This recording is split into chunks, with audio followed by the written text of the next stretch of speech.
Hello दोस्तों, मैं रमन शुक्ला। स्वागत है आपका रमन क्लासेस में। आज मैं बात करने आया हूं एक गंभीर मुद्दे पे।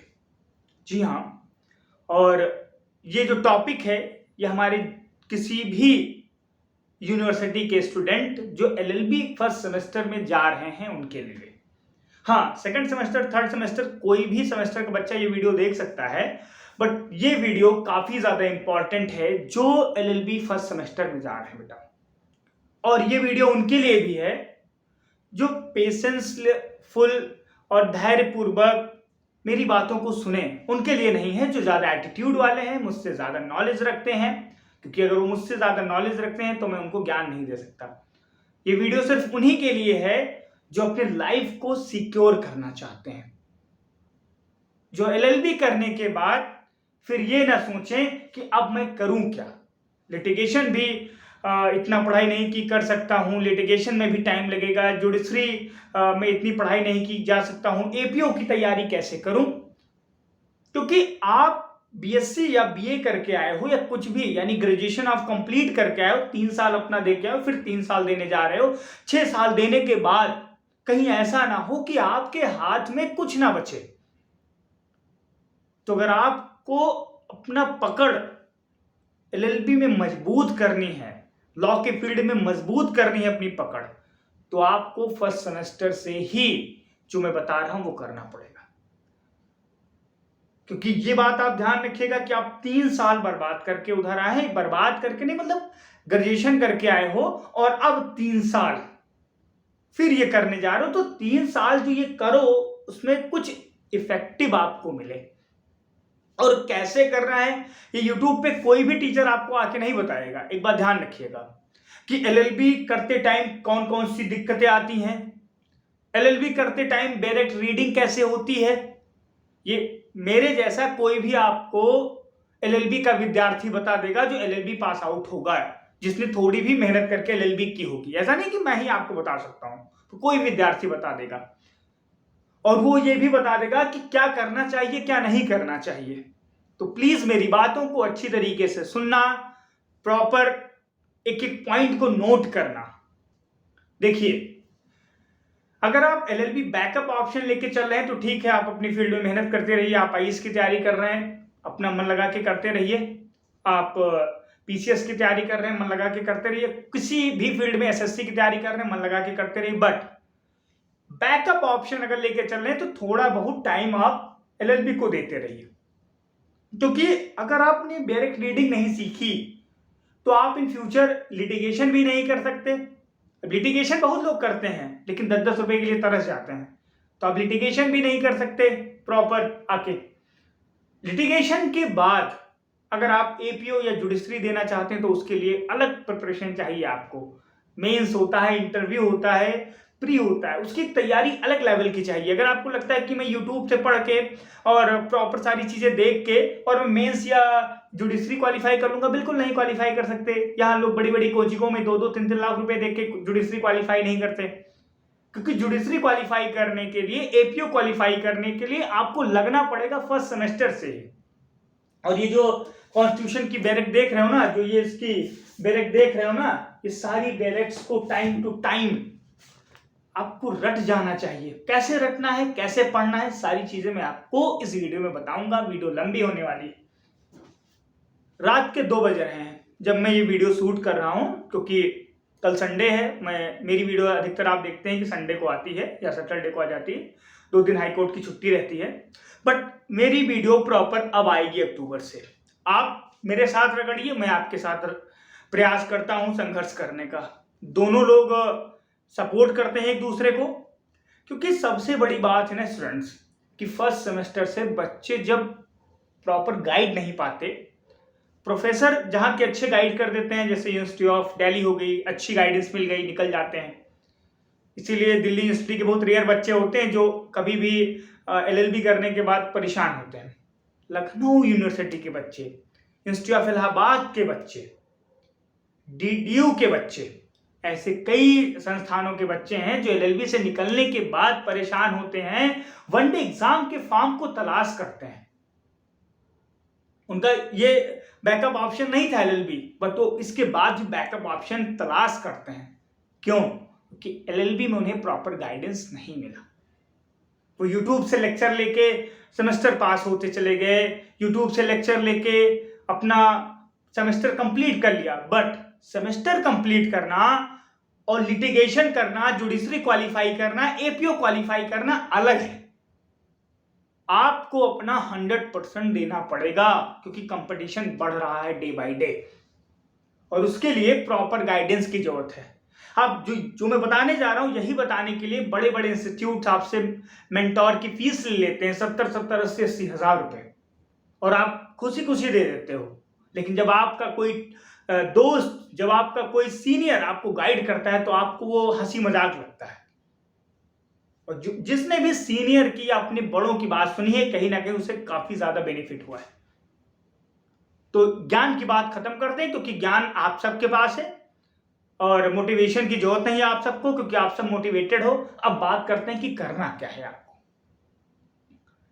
देखिए, फर्स्ट सेमेस्टर से ही आपको अपना जो इनहैंस रीडिंग करना स्टार्ट करना है। एग्जांपल मैं देता हूं, तो इस समय मेरे पास पुरानी वाली बैरेक्ट रखी है इंडियन पीनल कोड की, अब तो भारतीय न्याय संहिता आ गई, तो वो कहीं अलग रखी है इस समय मेरी पुरानी वाली है, और ये मेरे पास इस कॉन्स्टिट्यूशन के समय बैरेक्ट रखी है मेरे पास एग्जैक्ट टाइम पे। तो इन दोनों के बेसिस में आपको बताता हूं, अगर कोई और पूछोगे तो मैं बता दूंगा कि उसे भी कैसे पढ़ना है। देखो, सबसे पहले तो कोई भी बैरेक्ट हो, आपको कोई भी सब्जेक्ट उठाओ, उसकी रेंज आपको तैयार होना काफी ज्यादा जरूरी है। अगर मैं कहूं तो अभी आपको 10 मिनट में पूरा कॉन्स्टिट्यूशन, पूरी आईपीसी एक माइंड मेकअप कर सकता हूं। अब पूछोगे कैसे सर? देखो, 5 मिनट में आपका लेता हूं। जैसे मान लीजिए कॉन्स्टिट्यूशन है, कॉन्स्टिट्यूशन के बारे में बताऊंगा, आईपीसी के बारे में बताऊंगा, और बताऊंगा कि अगर आपने यूट्यूब से पढ़ाई की और खुद अपना बुक नहीं उठाई, नोट्स नहीं बनाए, तो फिर कैसे आप फेल होते हैं। मान लीजिए कि अगर आपसे क्वेश्चन पूछ लिया गया, व्हाट इज मेंस रिया, अगर आपने यूट्यूब से पढ़ा है तो मेंस रिया मेंटल इलनेस को दर्शाता है, गिल्टी माइंड होता है, और ठीक है, इसका उद्भव यहां से हुआ, ये वो फलाना, छोटी मोटी चीजें आपके दिमाग में आ जाएंगी। इससे लिखने से तो आपको मार्क्स मिलेंगे नहीं, इतना लिखने से तो मार्क्स मिलेगा नहीं, तो फिर आगे आएगा कहां से, सारी चीजें, जानकारी कहां से मिलेंगी। सब टॉपिक पे प्रॉपर बात करेंगे। सेक्शन को हम मेमोराइज कैसे करें, इन सब टॉपिक पे धीरे धीरे हम वीडियो में चलते चलेंगे। तो चलो, सबसे पहले फर्स्ट सेमेस्टर से हमें करना क्या है। फर्स्ट सेमेस्टर में सारी बैरेक्ट्स आप खरीद लीजिए। बैरेक्ट्स होना काफी ज्यादा इंपॉर्टेंट है आपके लिए, सारी बैरेक्ट्स खरीद लो, ठीक। बैरेक्ट्स खरीदने के बाद उसे पढ़ा कैसे जाता है, उससे टर्म कैसे निकाले जाते हैं, ये सीखो। और ये सीखने से पहले एक माइंड मेकअप कर लो कि उस सब्जेक्ट के बारे में हमें क्या पढ़ना है। अब जैसे कॉन्स्टिट्यूशन के बारे में बात कर रहा था, कॉन्स्टिट्यूशन में क्या क्या है, तो कॉन्स्टिट्यूशन में part first, union and territory, section 1 से आर्टिकल 1 से लेके आर्टिकल 5, फिर आपका 4, फिर आपका सिटीजनशिप 5 से लेके 11, फिर आपका फंडामेंटल राइट 12 से लेके 35, फिर आपका डीपीएसपी 36 से लेके 51, फिर आपका यूनियन एग्जीक्यूटिव में president, vice president, attorney general of India, फिर इसके बाद आपका काउंसिल मिनिस्टर, फिर इसके बाद पार्लियामेंट में लोकसभा, राज्यसभा, फिर उनके ऑफिसर्स यानी speaker, deputy speaker, secretariat of parliament, फिर बिल, फिर इसके बाद मनी बिल, फिर इसके बाद फाइनेंशियल बिल, फिर आपका सेक्शन 118 से लेके 122 तक separation between judiciary and executive, फिर आपके सुप्रीम कोर्ट 123 से लेके 147, फिर आपका कैग 148 से लेके 151, फिर आपका स्टेट एग्जीक्यूटिव में सेम फॉलो होता चला जाएगा। मतलब 213 आपका गवर्नर ऑर्डिनेंस पास करता है, वैसे 123 में प्रेसिडेंट ऑर्डिनेंस पास करता है, फिर 214 से लेके 232 तक आपका हाई कोर्ट है, फिर उसके बाद सब ऑर्डिनेट कोर्ट्स, फिर उसके बाद आपकी यूनियन टेरिटरीज, फिर आपका पंचायत, म्यूनिसिपैलिटी, कोऑपरेटिव सोसाइटीज, फिर आपका सेपरेशन बिटवीन या distribution between administrative, financial and legislative power, state and union यानी कंकर्रेंट लिस्ट, फिर आपका इसके बाद फाइनेंशियल बिल आ जाता है। फिर इसके बाद आप पढ़ोगे पब्लिक सर्विस कमीशन, फिर पब्लिक सर्विस कमीशन के बाद इलेक्शन कमीशन 324 to 329। देन आपका इमरजेंसी ऑफिशियल लैंग्वेज 343 से लेकर 351। फिर आपका अमेंडमेंट्स। इस तरीके से माइंड मेकअप कर लो पूरा कि कौन सी चीजें कहां पे हैं प्रियम्बल में। प्रियम्बल क्या है, इसके 5 वर्ड क्या है, sovereign socialist secular democratic, sovereign socialist secular democratic Republic, liberty fraternity, इस इक्वालिटी, ये सारे वर्ड्स कहां कहां रिप्रेजेंट कर रहे हैं। वर्ड्स में बिलीफ फेथ एंड वर्शिप क्या है।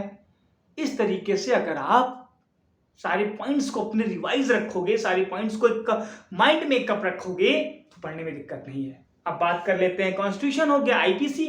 आईपीसी में सॉरी मैं बीएनएस की बात नहीं कर रहा, पुराना आईपीसी की बात कर रहा हूं क्योंकि बीएनएस को मैंने भी अच्छे से कंप्लीट नहीं किया है, बीएनएस में पढ़ रहा हूं इस समय। अब जैसे आईपीसी में 511 सेक्शन थे, 23 चैप्टर्स थे। चैप्टर फर्स्ट जो आपका था वो आपका एक्सप्लेनेशन था केवल कि इसका रेंज कहाँ तक है और ये लागू कहाँ कहाँ तक होता है।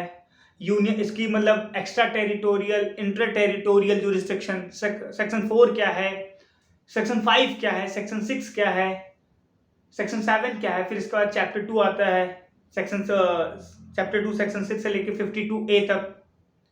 अब इसमें आपका डिसऑनेस्टली क्या है, आपका मूवेबल प्रॉपर्टी क्या है, जैसे सेक्शन 24, 25। सेक्शन 24 डिसऑनेस्टली है, सेक्शन 25 फ्रॉडलेंट है। इस तरीके से सेक्शन 40 ऑफेंस है, सेक्शन 39 वॉलंटरी है, सेक्शन 34 कॉमन इंटेंशन है। इस तरीके से सेक्शन 34 से लेकर 38 तक। 52 गुड फेथ है, 52A हार्बर है। फिर आपका पनिशमेंट है, सेक्शन 73 से लेकर 54 से लेके फिर 53 से लेके 75 तक। फिर आपका जनरल एक्सेप्शन है चैप्टर 4, 76 से लेके 106 तक। फिर आपका अबेटमेंट है, कॉन्स्पिरेसी है, स्टेट अगेंस्ट ऑफेंस है, स्टेट अगेंस्ट मिलिट्री है। फिर ऑफेंस अगेंस्ट पब्लिक है 141 से लेके 160 तक। 159 एफरे है, 149 सिमिलर मतलब कॉमन ऑब्जेक्ट है। इस तरीके से आप मेमोराइज रखो। जैसे चैप्टर 16 ऑफेंस अगेंस्ट बॉडी 299 से लेके 377 तक है। 377 लास्ट ऑफेंस है, अननेचुरल ऑफेंस। फिर आपका 378 थेफ्ट है आपका। ये चैप्टर 17 है ऑफेंस अगेंस्ट प्रॉपर्टी।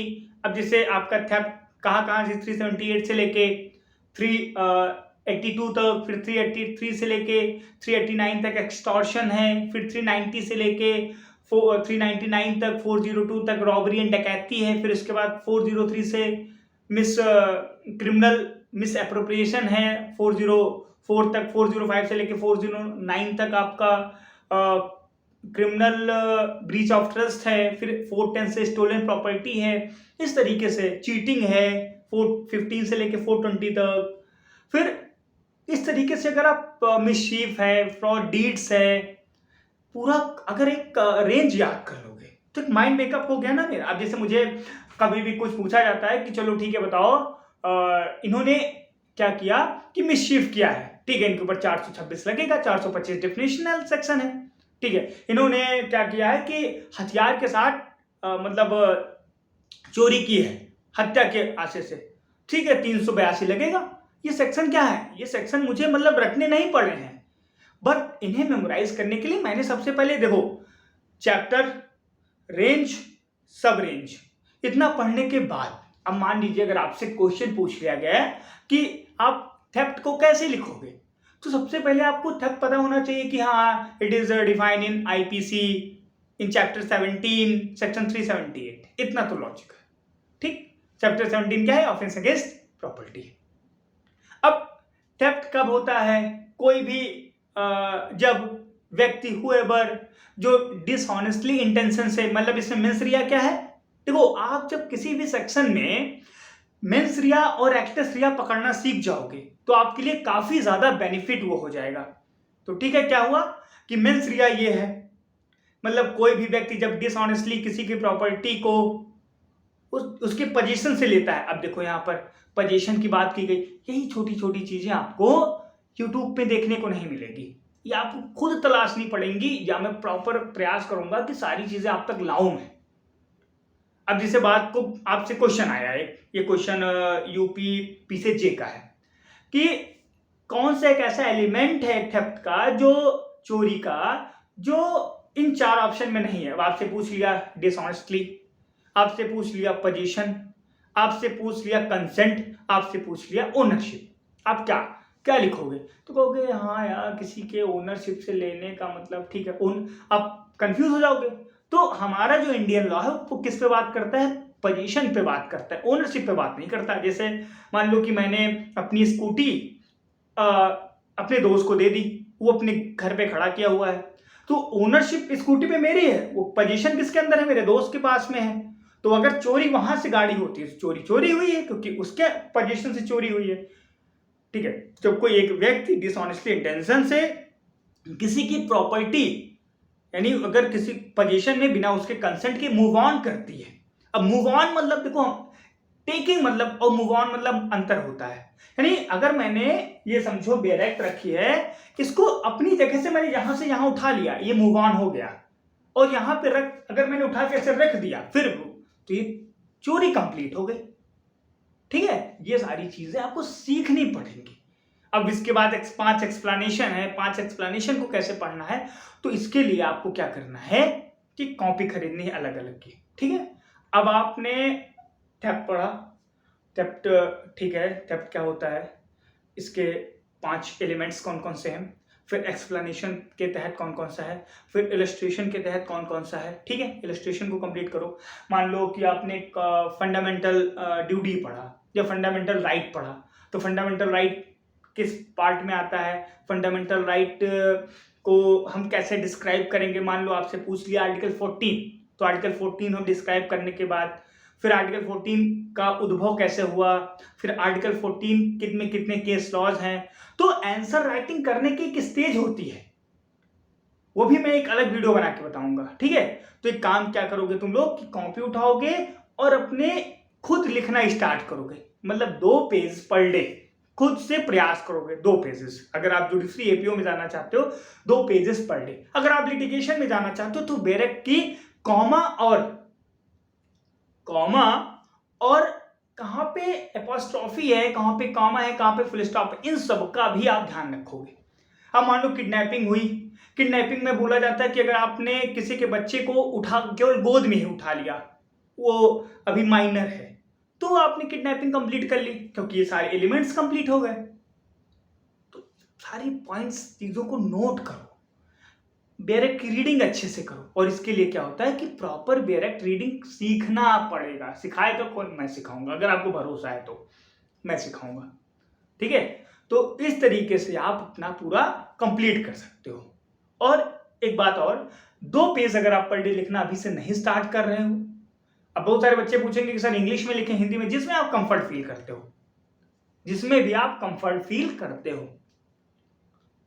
और जैसा मैंने बोला, ज्ञानी लोगों की जरूरत यहाँ पे नहीं है, यहाँ पे सिर्फ जो सीखने वाले बच्चे हैं उनकी जरूरत है। और सिखाने के लिए मैं तत्पर हूं। रात को 2 बजे वीडियो बना रहा हूं, फिर मौका मिलेगा प्रॉपर वीडियो लाऊंगा, प्रयास करूंगा कि पर डे वीडियो आपको मिले। पर डे वीडियो जितनी मेहनत में कर पाऊं, अगर मैं कोर्ट से आता हूं फिर इसके बाद वीडियो बनाऊं, वीडियो शूट करूं, सारी चीजें आपके लिए मैं करूंगा। और खुद भी अपने आप को मैं proper time to time update करता रहूंगा इसी के बहाने। ठीक है, तो अगर आपको ये वीडियो अच्छी लगे तो बने रहें रमन लॉ क्लासेस के साथ, और हमारे चैनल को सब्सक्राइब करें, जितना शेयर कर पाए उतना शेयर करें। धन्यवाद।